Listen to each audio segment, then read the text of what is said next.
Hello, beautiful visionaries of Entheo Nation. This is Lorna Liana for yet another episode, and today we are here with Rick Doblin, who is the founder and executive director of the Multidisciplinary Association for Psychedelic Studies, otherwise known as MAPS. He received his doctorate in public policy from Harvard's Kennedy School of Government, where he wrote his dissertation on the regulation of the medical uses of psychedelics and marijuana. Rick studied with Dr. Stanislav Grof and was among the first to be certified as a holotropic breathwork practitioner. His professional goal is to become a legally licensed psychedelic therapist. Now, Rick is at the forefront of modern day psychedelic research and the battle for legalization. So he's going to share with us what he and his organization MAPS has been doing and researching in this frontier. So welcome to our show, Rick. Thank you for having me, Lorna. This is a great opportunity. Thank you. I'm just recovering from a cold. Not a problem at all. I'm so grateful to have you here on the show. I'd love to ask you to share with us, what was your visionary journey like that led you to start MAPS and the work that you're doing right now? Yeah, well, that's a terrific question, and I will try to respond in a pretty succinct way. So basically, I was born in the United States in 1953, shortly after World War II. And I have a lot of Israeli relatives, Jewish relatives, some killed in the Holocaust. So as I was being raised, I was being raised in a sort of cocoon of safety in the United States, but educated about the Holocaust. And it was just terrifying. So I kind of had second generation trauma, you could say, from learning about it. And then as I got older, I was involved with the Cuban Missile Crisis, involved meaning just a young child when it happened, and this whole idea of the arms race with the Soviet Union, which a lot of people don't really think about much today, but the idea that we were building up all these weapons and we could have kind of a universal Holocaust was, terrifying to a young kid. And then sort of walking into the face of the Vietnam War. I was the last year of the lottery. It's when there was still a draft. And so all of these things started making me look at cultural insanity and the way in which people divide themselves from others and identify in narrow ways with their religion or their nationality or their racial group or their socioeconomic status or their gender or different things, and then sort of demonize or fearful of the other. And I was inspired by Martin Luther King and Tolstoy and others on nonviolence, and decided on resisting the draft and going to jail and being a force, I hope, for more peaceful approaches to solving conflict. But this whole time I was scared of psychedelics and really felt that the education I'd been given was that they made you permanently crazy in certain ways. LSD was terribly dangerous, but I was sort of very politically involved. And I came across some writings of Albert Einstein, who talked about the splitting of the atom has changed everything except our mode of thinking, and hence we drift towards an unparalleled catastrophe. What mankind shall require is a whole new mode of thinking if we are to survive. So I started thinking that this new mode of thinking is really this sort of mystical unitive state, that we understand that we're really at heart all down similar to each other, all part of the same web of life, and that if you can feel that and know that, then you're likely to be less prejudiced and more accepting and less willing to resort to violence. So that was kind of my political growth as I became a draft resistor and prepared, I thought, to go to jail. Then when I went to college, I first started trying psychedelics, and I found that what I had been taught about them really was completely wrong. That, there are dangers for sure, but that they also had incredible potential to bring the unconscious to the forefront, to bring things that people had suppressed, and also to help us feel our connections. And people have used these drugs for thousands of years for that exact purpose. And this was 1971, 72 that I was coming on to these realizations. But that was after the backlash and the crackdown against the 60s, and all these drugs had been criminalized. And the research had been shut down all over the world in this big overreaction against the sort of connection between the people that were using psychedelics and the social turmoil, the protests against the Vietnam War, the environmental movement, the civil rights movement, the women's rights movement. A lot of people really did get inspired by their psychedelic experiences to challenge the status quo. So as I started realizing all of this and wanted to get involved, and realizing that the research was shut down, and then thinking that because I was a draft resistor and was anticipating going to jail, I could never become a licensed doctor or lawyer or anything that would be prohibited because I would have this criminal record, I thought, well, the most important thing I could do is to try to bring back psychedelic research and bring back psychedelics and fight the drug war and try to take these technologies of the sacred, these technologies of healing,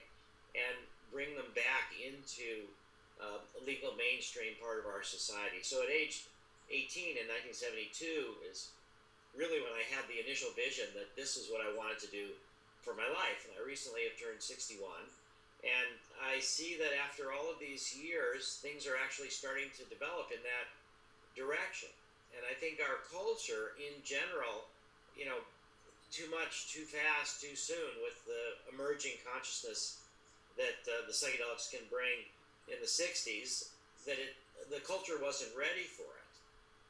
The other big thing at the time, of course, was the going to the moon and the whole idea of seeing the Earth from space and getting a sense of the whole Earth. All of that was part of that consciousness. And so I think what's happened over the last 40 years plus is that the culture has matured in a lot of different ways. We have a much better attitude towards death, towards birth, towards spirituality, towards yoga, towards meditation.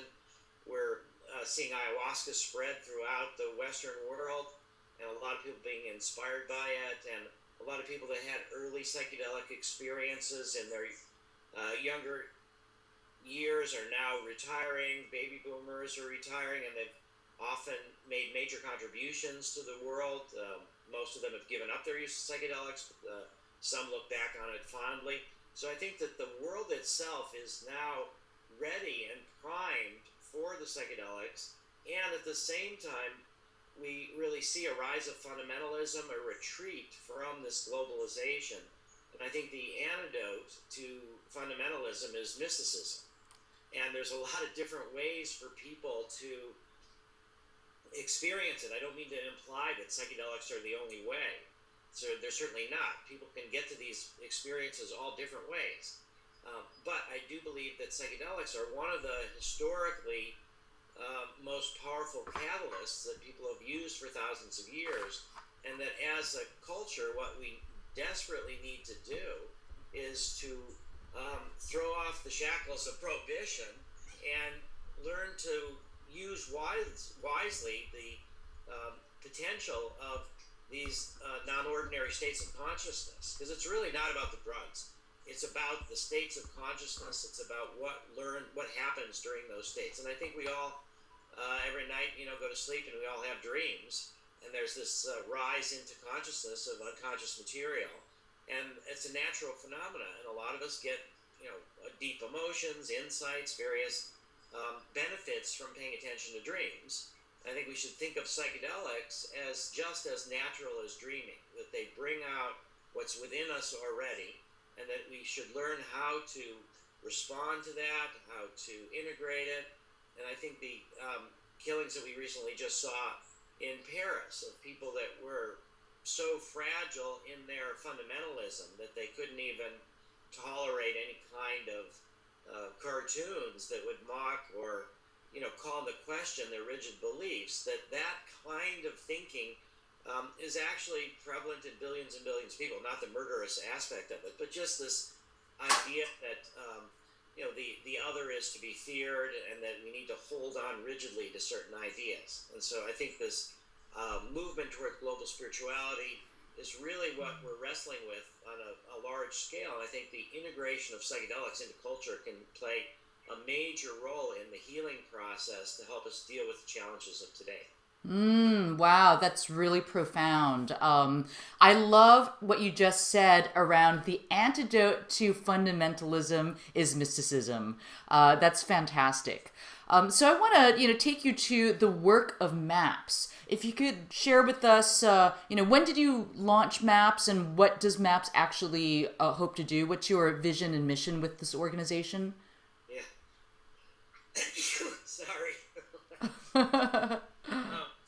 Yeah, so we need healing of all sorts, including of colds. So I had this idea of what I wanted to do when I was 18 in 1972, but I was really not prepared. And for me, I was overdeveloped intellectually, but underdeveloped emotionally and spiritually.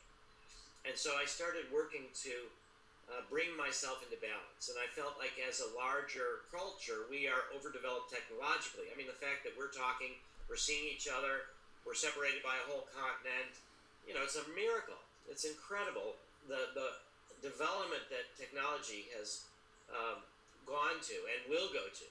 And yet our emotional and spiritual capacity to deal with the technology really isn't there.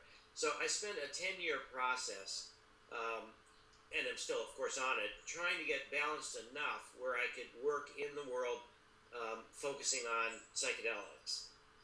And so in 1982, I went back to college. I had dropped out after my first semester and went to a seminar at Esalen Institute in Big Sur with Stan Groff.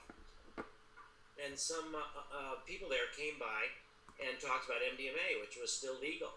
And I was like, wow, this is really an interesting idea. There's psychedelics that are legal. There's this underground psychedelic therapy movement that I didn't even know about. And so I started paying more and more attention to it. And I thought, unfortunately, this drug, MDMA, is already being sold as ecstasy in public settings. It began as a therapy drug. It escaped into sort of the public settings, recreational settings, and it was the Nancy Reagan, just say no, escalation of the war on drugs. So it was clear that there was going to be a crackdown against ecstasy. And so I started trying to educate various people, prepare for the crackdown. I felt like I woke up to LSD a little bit too late after the crackdown had happened and the backlash. But here I was learning about MDMA before the backlash. So I started a nonprofit organization in '84 to defend MDMA when the inevitable repression came down. And shortly after that, the DEA did move to criminalize. We sued the DEA and the administrative law judge courts and tried to protect the therapeutic use. We actually won in the administrative law judge context, but then the administrator of the DEA overruled the judge and said, no, we're going to criminalize MDMA and stop all the therapeutic use. And we sued in the appeals court and we won, and then we won again. Eventually we lost. And so I realized that in our culture at that time, in the middle 80s, and even still now, that science really and medicine were the only way that I could see practically to work through the culture's fears and try to bring back these substances into some legal context. And if we want to talk about medical marijuana and marijuana legalization, that did begin with the medicalization of marijuana. So that was my intuition. And in 1986, then I started MAPS, which was basically designed as a non-profit pharmaceutical company trying to take drugs that were off patent. MDMA was invented in 1912 by Merck. LSD was invented in 1938 by Sandoz. Mescaline was first synthesized in, I think it was like 1896. These are all drugs, psilocybin, mushrooms. Psilocybin was synthesized in the 50s. So all these drugs are in the public domain. They're not something that can be patented the way the pharmaceutical companies like to do it. And at the same time, because the federal government, which supports most scientific research, a lot of scientific research, was also deeply involved in the war on drugs, there was no federal money. Actually, the last time that the National Institute of Mental Health funded psychedelic research was in 1966. They were big funders in the 50s and 60s. So support from the government wasn't going to be happening. Support from the pharmaceutical companies weren't going to be happening. And the major foundations were running the other way. And so MAPS was started as a nonprofit pharmaceutical company that would be able to give people tax deductions for supporting research. And at the time, I didn't realize how complicated it was, how expensive it would turn out to be. But it just felt like science and medicine were the opening wedge into the culture. And so now it's almost 29 years since MAPS was started. We are making a lot of progress with our work with Mdma for post-traumatic stress disorder, from war-related trauma, childhood sexual abuse, accidents, natural disasters. There's a renaissance in psychedelic research. There's more psychedelic research now than at any time in the last 40 years. The Hefter Research Institute is doing tremendous work with psilocybin for end of life, for alcoholism, for tobacco addiction, for spirituality. We see also this coming together of science and religion in ways that are historic, that have, I would say, healed a split that began with Copernicus and Galileo, when the church was just like your burned Father Bruno at the stake, and who espoused some of the Copernican theories. And so there was this kind of truce of science and religion staying away from each other. And now I think we're coming together. We're seeing brain scan studies of meditators who then take psilocybin and talk about mystical experiences. So there's a whole realm of psychedelic neuroscience and psychedelic spirituality and psychedelic medicine that's happening in laboratories all over the world.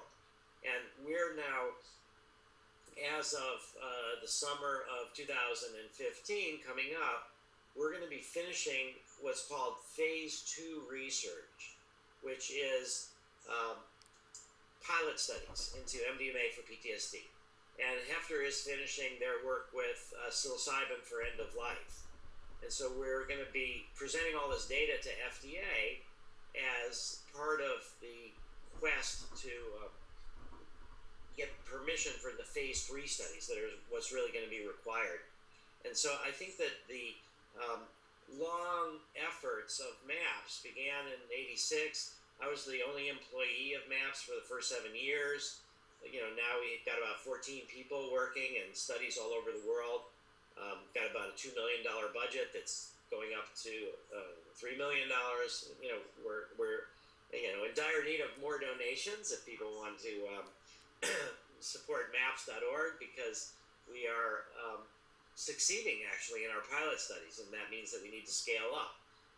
But I think the basic thought is that the healing potential of these drugs is something that people will have compassion for, but that it goes well beyond that. And what we're trying to do is build these tools into legal contexts as basically fundamental human rights. That we talk about the freedom of speech. I mean, here it is. If you and I were having this conversation in other countries, we might be in jail because we're talking about illegal drugs. And we're talking about mysticism rather than fundamentalism. And so the fact that we have this freedom of speech is something incredibly precious to be honored and respected. But at the same time, the freedom of the press, the freedom of distributing these ideas. But underneath the freedom of speech and the freedom of press is the freedom of thought. That we have this ability to explore our own ideas and our own consciousness. And psychedelics are a part of that. So I think future generations and more people now will understand the struggle to bring psychedelics, to bring the religious use of ayahuasca, the religious use of peyote, the religious use of psilocybin mushrooms, all of these things into a legal context is part of a core human rights struggle in order to promote the freedom of thought, the freedom of religion, and that the war on drugs and prohibition is just one of the most massive violations of human rights, and racist and prejudiced and just terribly counterproductive. So I think that the broader mission here is really to try to look back at the foundations of Western culture. And when we do that, we learn about the Eleusinian mysteries, which were the longest run mystery ceremonies in the history of the world, foundations of Greek thought, Greek Western thought. and ran for about 2,000 years and ended in 396, wiped out by the Catholic Church that wanted to be an intermediary between people and God, whereas the Eleusinian Mysteries involved a psychedelic drug, and people had this ecstatic experience of union, and that lasted then and educated them for the rest of their lives. And there's a book by Albert Hoffman and Gordon Wasson and Carl Ruck about Eleusis. And so in a sense, we're trying to build a new Eleusis that people in the Western cultures and all over the world would be able to access these states of consciousness beyond just treating an illness. I mean, medicine is about treating a diagnosable condition. And that's really very important. But we're all sort of spiritually sick, and we all need to grow, and we have these crises as we age at different parts of the life cycle. So I think this idea of psychedelics for the growth process for healthy people, facing challenges that we all face, just as human beings, and dealing with life and dealing with death and dealing with growth and maturation, that the work that we're trying to do is to open the door through medicine, help people understand that we can develop contexts, and this is what I worked on at Harvard in my Ph.D. on how do we regulate the medical use so that we can develop contexts where the risks are more than outweighed by the benefits. And once we can do that, then we can start expanding throughout the society and throughout the legal and regulatory system to get to a point where people's basic human rights to explore their consciousness and their spirituality are respected. So that's 29 years so far from when MAPS was started. This will take another 20, 30 years, but I think that by 2021 is when we're hoping to have Mdma approved as a prescription medicine, and hopefully psilocybin will be approved by then as well. There's research even going on now with LSD. It's the quintessential symbol of the 60s is now being studied. We just finished the first therapeutic study of LSD in over 40 years in Switzerland with LSD for people with anxiety related to end-of-life issues.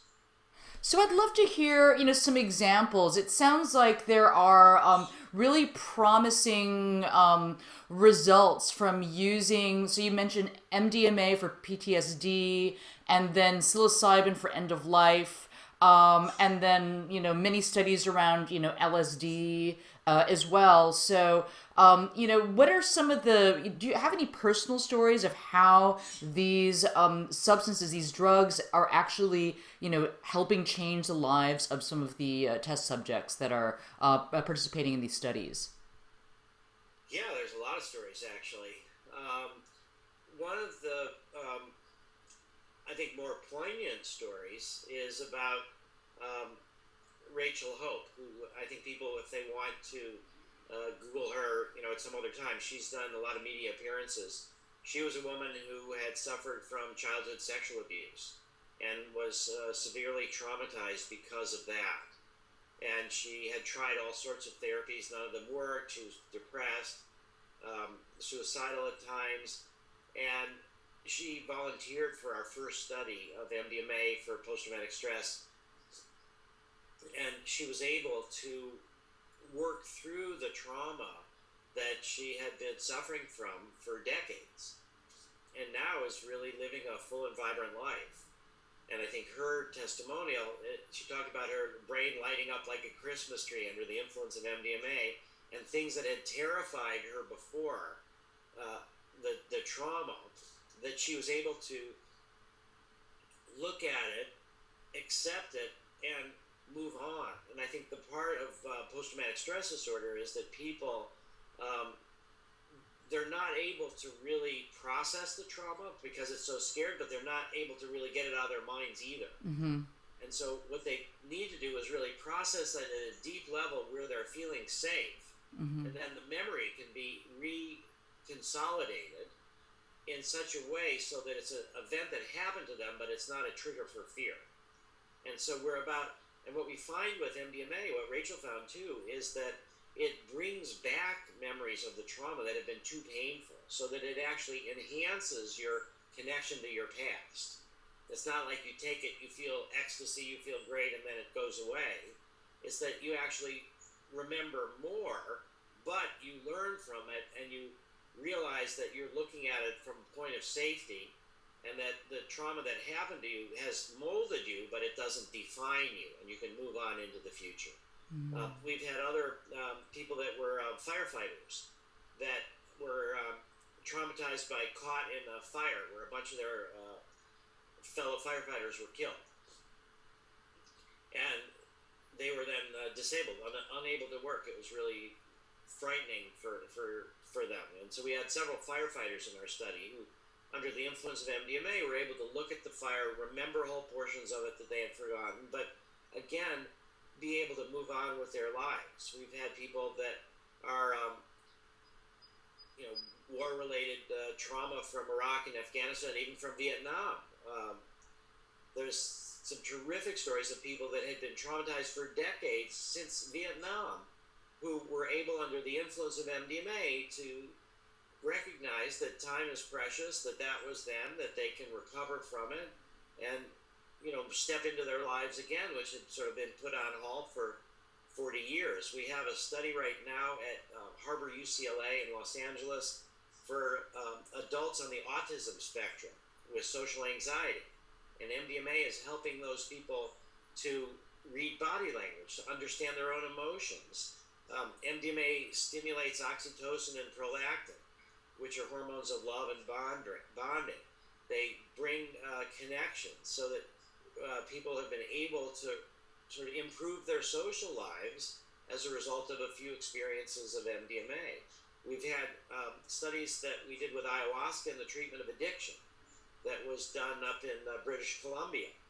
And so it was like Peruvian shaman went up to British Columbia and worked with First Nations people that had horrible traumatic lives, mediated by Dr. Gabor Mate, a psychiatrist, helped add a sort of psychotherapeutic tone to the experiences, and they were able to confront their own issues with addiction.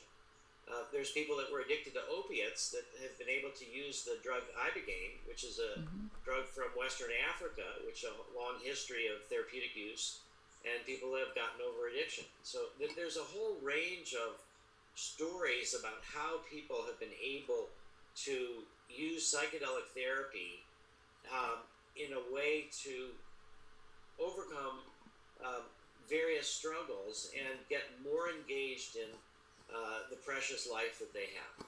What is the basis for the criminalization of these drugs? Because from my understanding, a number of these drugs that are considered to be Schedule 1 are not, the fatality rate is extremely low, like compared to some of the other substances out there in the market that are available at any any supermarket and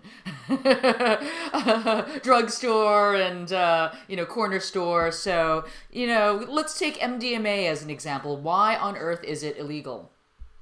Well, I mean, there's a lot of complex factors, but basically, the war on drugs is about 100 years old or so. All these drugs in the late 1890s, early 1900s were legal. I mean, some of these drugs, like MDMA, didn't even exist, until 1912 when MDMA was first, and LSD in 38 and 43, where it was really discovered. But the war on drugs began as a racist operation against the Chinese in the United States. They had come over to build the railroads, and they were successful. They built the railroads, and then now they're competing for other jobs with, quote, Americans. And so they tended to use opium, and other people didn't. So the first laws against drugs were against the Chinese use of opium.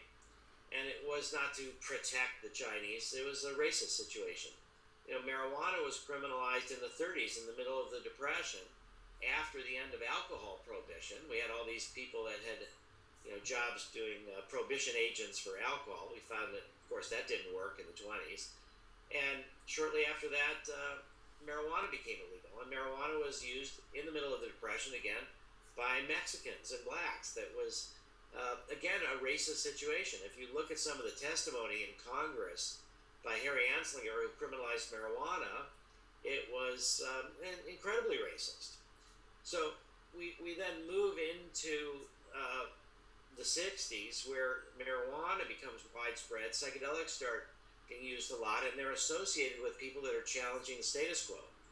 And so the ramp up of the war on drugs was there, not so much racist, but then it became a political overlay against people who were challenging the status quo. The Beatles talked about, make love, not war, and give peace a chance, and they were extremely identified with LSD. So all of that ended up overlaying political repression on the sort of back of racist repression, and then you get people making money off of off of the criminalization, off of the drug war, this vast underground that, so then you have all these economic reasons by a lot of people in order to keep it in play. And then you have the whole classic situation of politicians demonizing the other and displacing people's fears. So the problems are now drugs. There's these other things, and we need police. So then it becomes a way for governments to just demonstrate their raw power and to prohibit certain things. All of this gets wrapped up into the 80s, where we have Nancy Reagan and Ronald Reagan and the incredible escalation of the drug war that they did also for political purposes. And that's when Mdma came to the public attention in the midst of this escalation of the drug war. And I think the core thing that you pointed to is it's not scientific. It's not related to the risks of these drugs, which drugs are criminal. It's got a whole other political, racist aspect to it. And that's one of the reasons why the war on drugs is such a violation of human rights. I'm really glad that you brought that up because, in my experience and in my travels, I do encounter a lot of, the belief, the mainstream belief system or paradigm that's out there that's being perpetuated by these powers, these governments, is that the reason why these drugs are illegal is because they're bad for you. Right.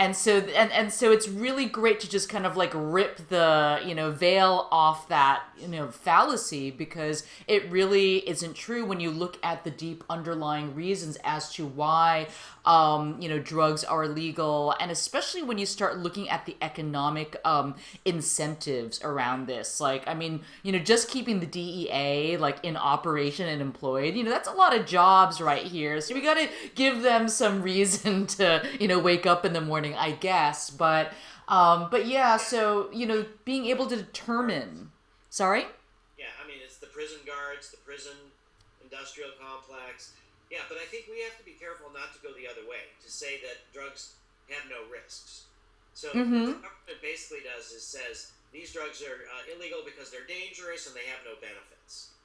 And so it would be a mistake for us to say these drugs have tremendous benefits and no risks. So there are risks.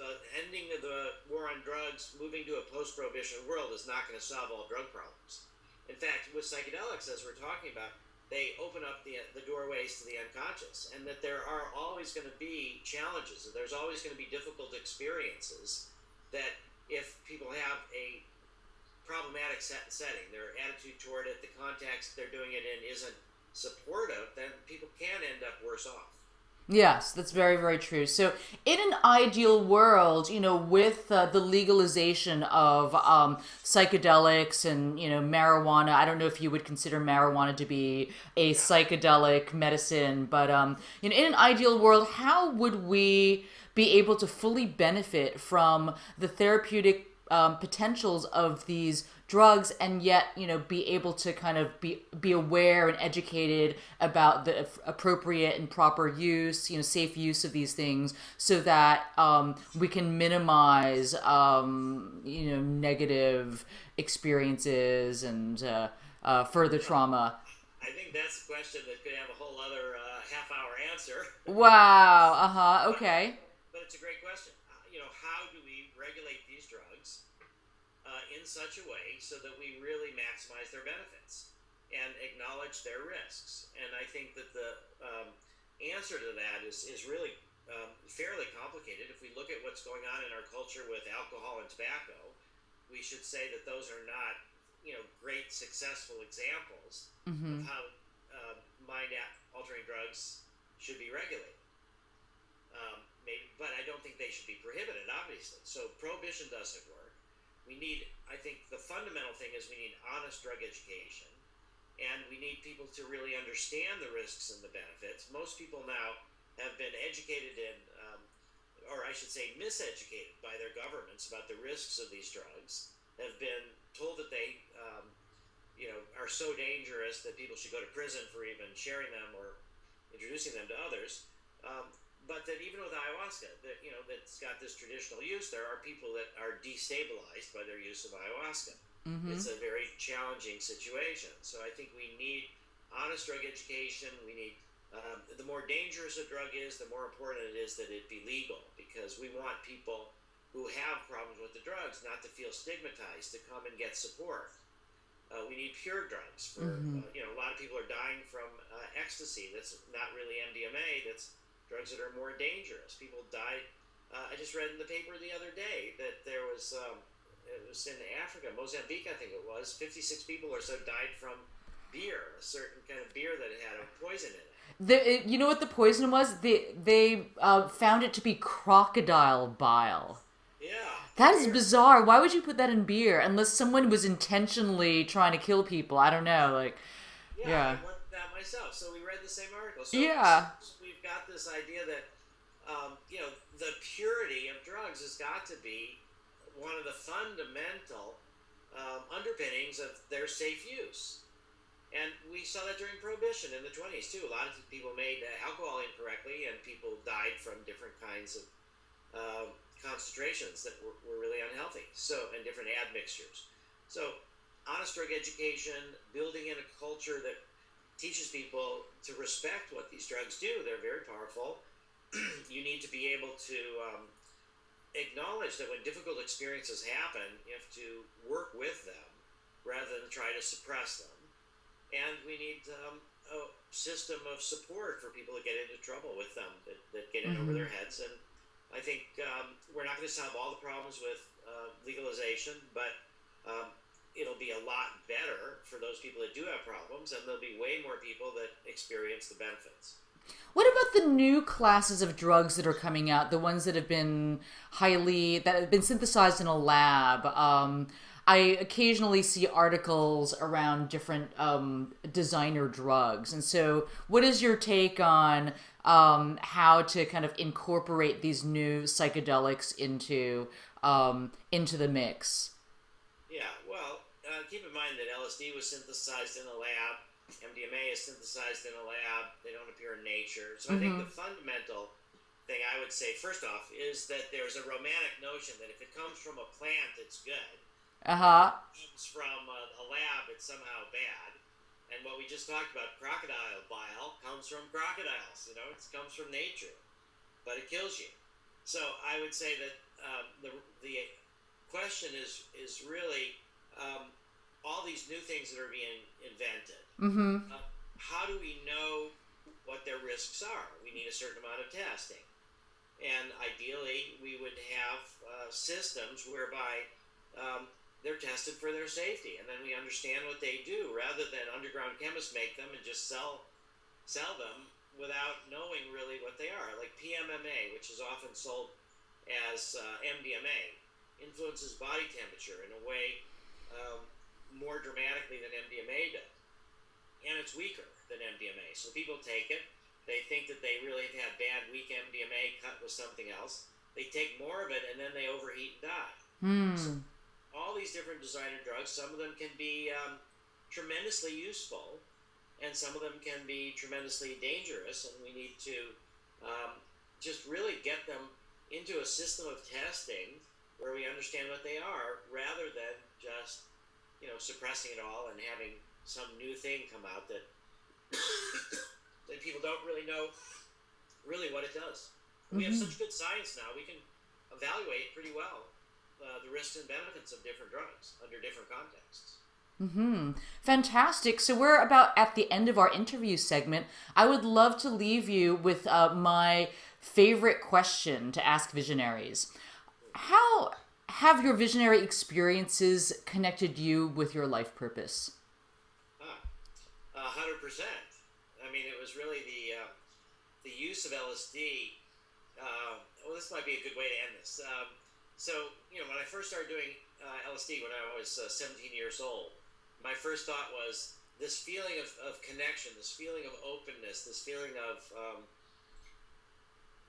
I would say the reality of the unconscious and this way that things are connected. I thought this is doing what my bar mitzvah didn't do,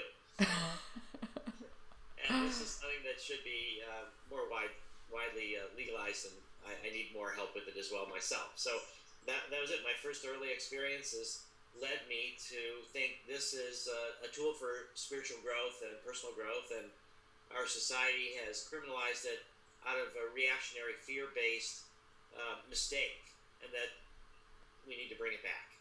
Fantastic. Thank you so much for sharing with us your stories and your vast research on this topic. How can we best stay in touch with you? Maps.org. We have an email newsletter that is comes out free every month, and you can find out what we're doing, and you could write an Ask Maps at maps.org, and if there's questions for me, we have staff that'll filter them and bring them to me. So it's pretty easy to stay in touch. Awesome. Thank you so much, and you have a beautiful day.